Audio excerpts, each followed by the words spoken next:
आप अपने घर वालों को सुधारने के लिए प्रयत्न किया कीजिए। आप सब मिलजुल के काम किया कीजिए। घर वालों को ये मत मानिए कि स्त्री आपकी नौकरानी है। उसकी सोई हुई शक्ति को जगाइए, उसको भी योग्य बनाइए, उसको भी इस लायक बनाइए कि आपके काम आ सके, आपके मिशन के काम आ सके, देश के काम आ सके, बच्चों के काम आ सके, बढ़ाने के काम आ सके।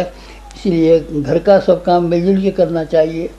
और फिर जो स्त्रियों के पास समय बच जाता है, उस बचे हुए समय को बढ़ाने का काम कीजिए। अपने कुटुंब को आप सुख बनाइए। बाहर के लोगों को आप नहीं बना सकते, दुनिया को आप ठीक नहीं कर सकते, तो अपने लोगों में श्रमशीलता की एक बात। हर आदमी आपके घर का ऐसा हो जो परिश्रमशील बने। हर आदमी आपके घर का ऐसा हो जो मितव्ययी बने, किफायतसार बने। आपके घर का हर आदमी ऐसा होना चाहिए जो शिष्टाचार पसंद करे, एक दूसरे से सम्मान बोले। हर आदमी आपका इस तरह का होगा, आपके यहाँ का, जो कि सहकारिता के सिद्धांत को समझता हो, मिलजुल के काम करने की बात समझता हो, अपनी बात अलग नहीं करता हो। तो ये अपने कुटुंब को बनाना समाज को बनाने के बराबर है, राष्ट्र को बनाने के बराबर है। सब लोग मिलजुल के काम किया कीजिए। कहीं आपके घर में ऐसे ना हो कि कोई अलग बैठा है, कोई उससे नहीं बोल रहा है, कोई उससे बात नहीं कर रहा है, कोई इसकी नहीं समझ रहा है, कोई इसकी नहीं समझ रहा है। अपने घर को आप इस तरह का बनाएं जिसको देख करके दूसरे आदमी भी ये सीखें कि हाँ, अब अपने अपने घरों को, अपने अपने कुटुंबों को निर्माण करने के लिए क्या करना चाहिए। हमने आपसे निवेदन किया था ना कि व्यक्ति निर्माण, परिवार निर्माण और समाज निर्माण। समाज और व्यक्ति के दोनों के बीच की एक इकाई है परिवार को आप ठीक करेंगे तो आपको स्वयं भी कुछ करना पड़ेगा।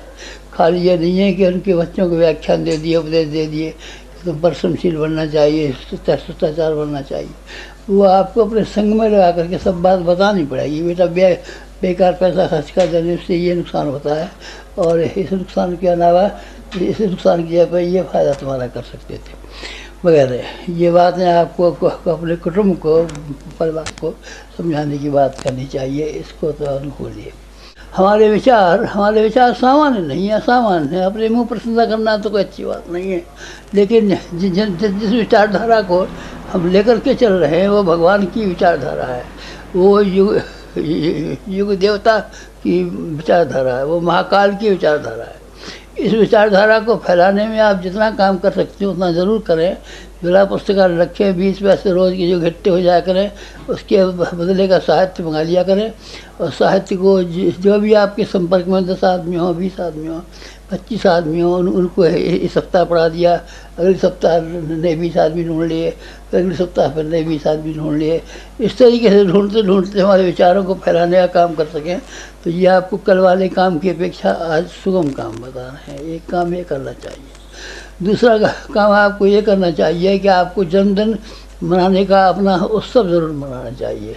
जन्मदिन आपका किसी न किसी दिन होता होगा, उस दिन अपने मित्रों को, संबंधियों को, कुटुंबियों को, पड़ोसियों को, सबको इकट्ठा कर लिया कीजिए और सबको इकट्ठा कीजिए और ये कीजिए कि आज हमारा जन्मदिन मनाया जाएगा।